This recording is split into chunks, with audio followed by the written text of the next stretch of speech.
2021 should have been the year in which Formula 1 was completely overhauled. It's only different because, well, 2020 turned out to be slightly different than we had imagined. While there is a lot of carryover into next year, not everything will remain the same, so let's have a look at what is new for 2021. One of the most important changes to come in for 2021 is the budget cap. Next year, teams will only be allowed to spend $145 million US. For some teams, this means making very significant cuts. At Mercedes and Red Bull, for example, the budget is believed to be around 2/3 lower than that which they currently operate. The aim of this is not only to make the sport cheaper, but also to reduce differences between the teams. After all, a larger budget also means a team often does better. From 2022 onwards, the budget will continue falling by $5 million per year. Next year, the cars will remain pretty much the same. In 2022, the cars will be designed according to a whole new rulebook of regulations. In 21, they'll therefore look roughly the same as they did this year, but a few things will definitely be changing. The most important change is in the floor of the cars.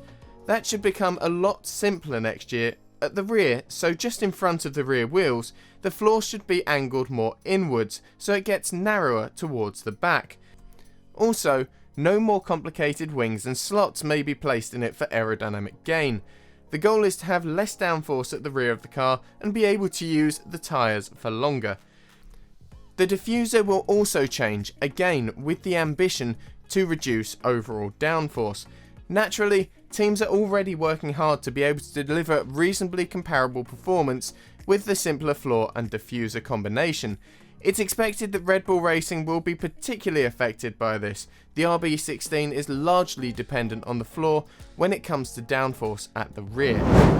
Next up is DAS, and Mercedes suddenly had an invention this year that undoubtedly benefited them in many situations: the DAS system, or dual axis steering.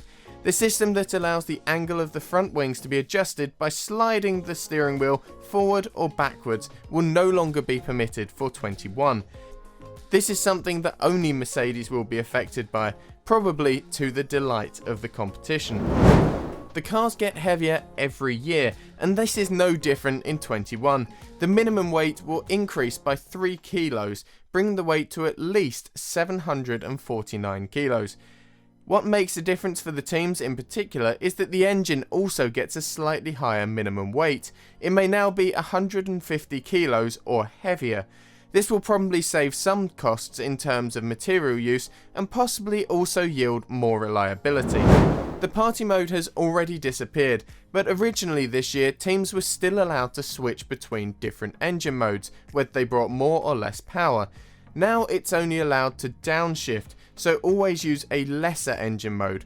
For 21, this has also been laid down in the rules, and there may also be a fixed number of different engine modes. At the beginning of the year, there was a lot of a to-do about the pink Mercedes. This year's Racing Point was very similar to last year's Mercedes, with the team admitting they had drawn significant inspiration from the W10. This sparked much outrage among competing teams. Under the letter of the law, Racing Point had done nothing wrong, but an FIA investigation in the midpoint of the season did deem the rear brake ducts to be illegal, with the team being handed reprimands for every race they continued to run the part. The FIA has now issued strict guidance on what is legal and what is not with regards to copying other teams' designs. So now you know what the main changes are for next season, and unfortunately, with the Abu Dhabi Grand Prix in the past, it will now be quite a while before we actually see what the new cars look like.